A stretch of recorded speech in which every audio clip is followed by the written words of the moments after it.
फिर दूज जो आती है उसको फुलेरा दूज कहते हैं। फुलेरा दूज मतलब भगवान शिव से अपने हृदय की बात कहना।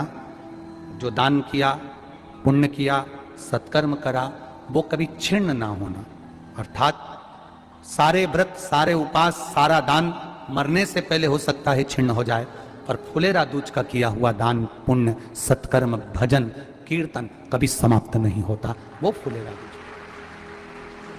धतूरे की उस दिन बड़ी महत्वता रहती है। शिवलिंग पर धतूरा पहली बार चढ़ाया गया वो फुलेरा दूज का दिन था। इसलिए शिव महापुराण की कथा कहती है जिस दिन कोई मुहूर्त नहीं हो, कोई काम नहीं हो, उस दिन केवल फुलेरा दूज के दिन आप किसी भी दुकान का, व्यापार का, व्यवसाय का, जन्म का, आदि का कोई भी मुहूर्त कर लो, वो कभी ठप नहीं हो सकता, वो बढ़कर ही चलेगा।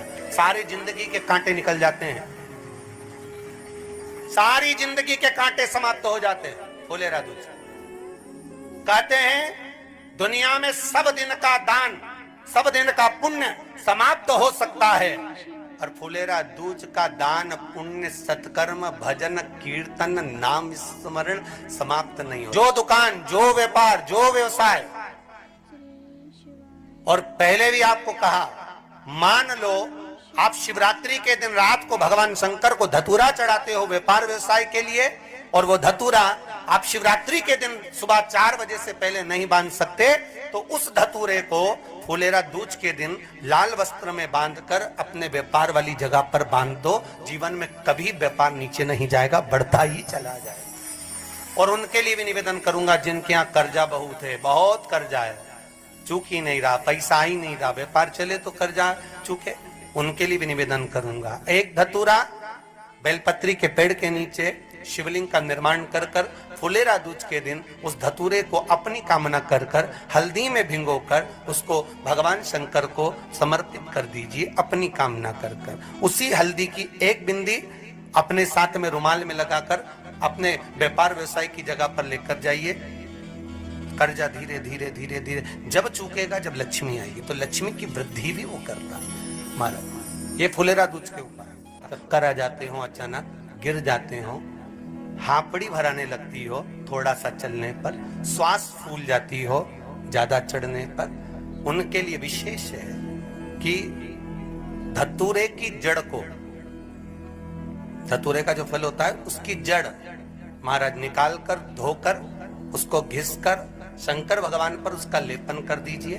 थोड़ी सी जड़ शिव जी पर चढ़ा दीजिए फुलेरा दूज के दिन। उस जड़ को पानी चढ़ाकर वापिस लेकर आ जाइए।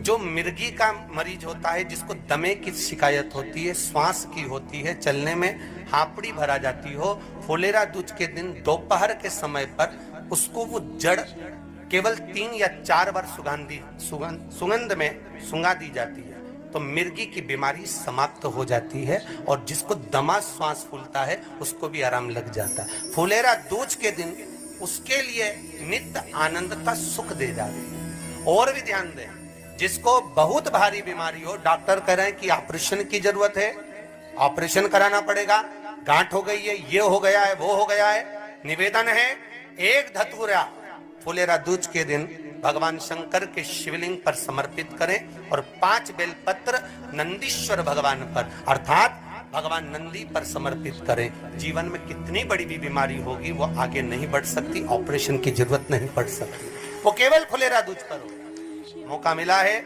आनंद से। धतूरा होता है विषैला। कैसा होता है? विषैला, बहुत विष होता है धतूरे के अंदर। पर महाराज भगवान शिव को वो समर्पित किया जाता है जैसे पार्वती जी को लगा, जब कोई साथ नहीं दे रहा, पार्वती जी को लगा जब कहीं से सुख का अनुभव नहीं हो रहा, आनंद का अनुभव नहीं हो रहा, पार्वती जी ले गई धतूरा, पार्वती मैया ले गई उस बेलपत्र को शिव को। और प्रयास करना, अगर दुख है तो एक धतूरा समर्पित कर कर 1 लोटा पानी अवश्य समर्पित कर। उनके लिए भी कहूंगा जिनको शरीर में दाद हो जाती है, खाज हो जाती है, या खुजलियों का क्रम हो जाता है, उनके लिए भी महाराज धतूरे का पानी, धतूरा 1 लोटे में डाल दो, पानी रख दो उसमें, उसके अंदर थोड़ा सा चंदन डालकर वो पानी शिव जी को समर्पित कर दो। वही पानी को लेकर आ जाइए और कुछ देर तक शरीर में लगाकर बैठ जाइए महाराज। वो केवल फुलेरा दूध का है महाराज, उसको शरीर में लगाकर थोड़ी देर बैठ जाइए, 15-20 मिनट तक। शरीर के अंतर्गत कोई वस्त्र ना हो, उस वस्त्र को उतार कर उसको लगाकर बैठ जाओ। 2.5 से 3 महीने में दांत खाज किसी भी चर्म रोग होगा वो धीरे धीरे समाप्ति की ओर हो जाएगा। महाराज फुलेरा दूध का महत्व शास्त्र कहता है, भले इसको छुपा कर रखा गया हो शास्त्रों के अनुसार, पर इसकी महत्वता।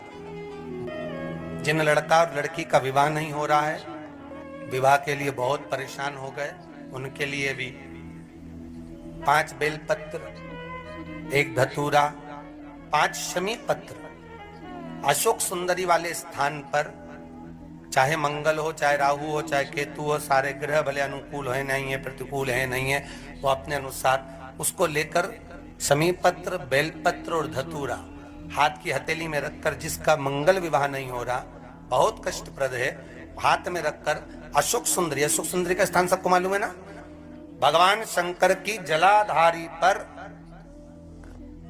शिवलिंग, पार्वती जी का हस्त कमल, जहां से चरण जल नीचे जाता है, राइट भाग गणेश जी का स्थान, लेफ्ट भाग कार्तिकेय का स्थान।